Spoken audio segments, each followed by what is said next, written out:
Tanda kamu tidak disukai rekan kerja di kantor. Pernah nggak merasa suasana kantor terasa dingin tapi bukan karena AC, tapi karena sikap orang-orang di sekitarmu? Tenang, kamu nggak sendirian. Kadang, ada tanda-tanda kecil yang menunjukkan bahwa rekan kerja mungkin tidak menyukai kita. Tapi saking halusnya, seringkali kita abaikan atau bahkan kita anggap cuma perasaan. Di video ini, kita akan bahas tentang tanda-tanda kamu mungkin tidak disukai rekan kerja. 1. Bahasa tubuh mereka menghindarimu.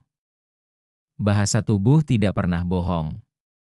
Kalau mereka selalu menyilangkan tangan saat bicara denganmu, memalingkan badan, atau tidak pernah menatap mata saat berbicara, itu bisa jadi tanda bawah sadar bahwa mereka ingin menjaga jarak denganmu. Apalagi jika sikap itu hanya muncul saat mereka berinteraksi denganmu, dan tidak dengan rekan lainnya. Mungkin bukan benci, tapi jelas ada rasa tidak nyaman denganmu. 2. Mereka tidak pernah mengajakmu ngobrol di luar pekerjaan. Di kantor, obrolan ringan atau basa-basi bisa menjadi jembatan hubungan sosial. Tapi jika kamu selalu ketinggalan obrolan, tidak pernah diajak makan bareng, atau hanya diajak bicara soal pekerjaan, bisa jadi mereka memang menjaga jarak secara sosial denganmu. Ini bukan soal introvert atau ekstrovert, tapi soal keterbukaan. Kalau kamu merasa dibatasi, mungkin memang ada batas yang sengaja mereka buat denganmu. 3. Nada suara mereka berubah saat bicara denganmu. Perhatikan nada suara mereka saat bicara denganmu dibandingkan dengan orang lain. Apakah lebih datar? Lebih dingin? Atau lebih pendek? Nada bicara adalah sinyal emosional yang kuat. Jika terdengar seperti asal jawab atau tidak ingin terlibat lebih jauh, itu bisa menunjukkan ketidaksukaan yang disembunyikan. 3. Nada suara mereka berubah saat bicara denganmu. Perhatikan nada suara mereka saat bicara denganmu dibandingkan dengan orang lain. Apakah lebih datar, lebih dingin, atau lebih pendek? Nada bicara adalah sinyal emosional yang kuat. Jika terdengar seperti asal jawab atau tidak ingin terlibat lebih jauh, itu bisa menunjukkan ketidaksukaan yang disembunyikan. 4. Kamu tidak pernah dilibatkan dalam diskusi informal. Di dalam kantor biasanya ada punya dua jenis percakapan, yaitu formal dan informal. Yang formal ada di ruang meeting dan yang informal ada di pantry, di grup chat pribadi, atau saat jam makan siang. Jika kamu tidak pernah tahu soal obrolan penting yang katanya dibicarakan semua orang, bisa jadi kamu memang sengaja tidak dilibatkan. Dan itu bukan kebetulan. 5. Mereka tidak pernah memberi pengakuan atau apresiasi. Kamu kerja keras, berkontribusi, tapi tidak pernah dapat pengakuan bahkan sekadar kata terima kasih atau kerja bagus. Bisa jadi bukan karena mereka tidak tahu tapi karena mereka tidak ingin mengakui keberadaanmu. Hal ini bisa jadi bentuk penolakan pasif terhadapmu.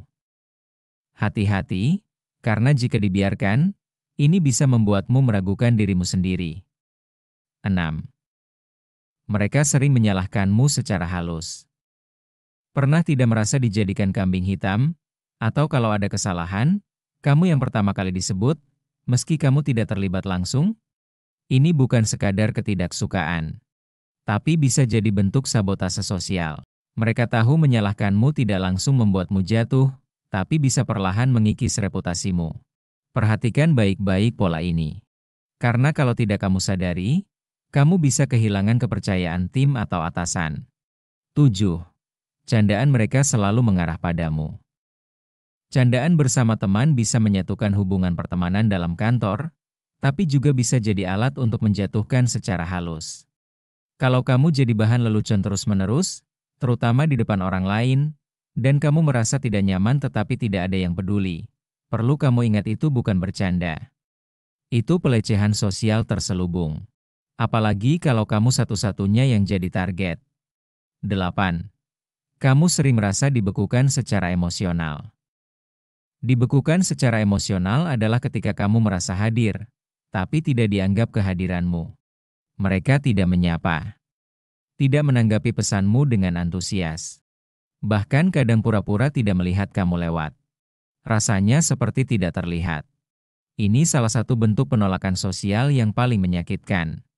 Karena kamu ada di depan mata, tapi dianggap tidak penting. 9. Kamu merasa tidak aman berpendapat. Ketika kamu merasa tidak aman dalam berpendapat atau setiap kali kamu menyampaikan ide, langsung dipotong atau idemu dianggap tidak masuk akal, padahal saat orang lain bilang hal serupa, mereka dapat pujian. Hal ini membuatmu jadi ragu untuk bersuara dan tanpa sadar kamu mulai menarik diri.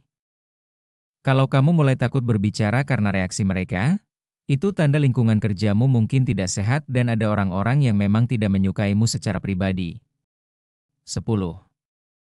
Kamu dapat perlakuan berbeda dari atasan setelah berinteraksi dengan mereka. Terkadang, rekan kerja yang tidak menyukaimu tidak menyerang langsung tapi lewat bisikan ke atasan. Kalau tiba-tiba kamu merasa atasanmu berubah sikap setelah kamu berselisih paham atau berbeda pandangan dengan rekan tertentu, bisa jadi mereka mencoba memengaruhi atasan agar menilaimu buruk. Ini bentuk manipulasi sosial yang tidak langsung tapi sangat merusak. Kalau setelah menonton video ini kamu merasa relate, itu bukan akhir dunia. Bukan berarti kamu tidak layak. Bukan berarti kamu harus keluar dari pekerjaanmu. Tapi ini bisa jadi sinyal untuk mulai menjaga jarak, membangun batasan sehat, atau bahkan mengasah skill sosial yang mungkin selama ini tidak kamu sadari kurang diasah. Terkadang, bukan karena kita buruk tapi karena kita berbeda. Dan tidak semua orang bisa menerima perbedaan. Terima kasih sudah menonton. Kalau kamu suka video ini, jangan lupa like, share ke temanmu yang mungkin butuh, dan subscribe untuk konten reflektif lainnya. Sampai jumpa di video berikutnya.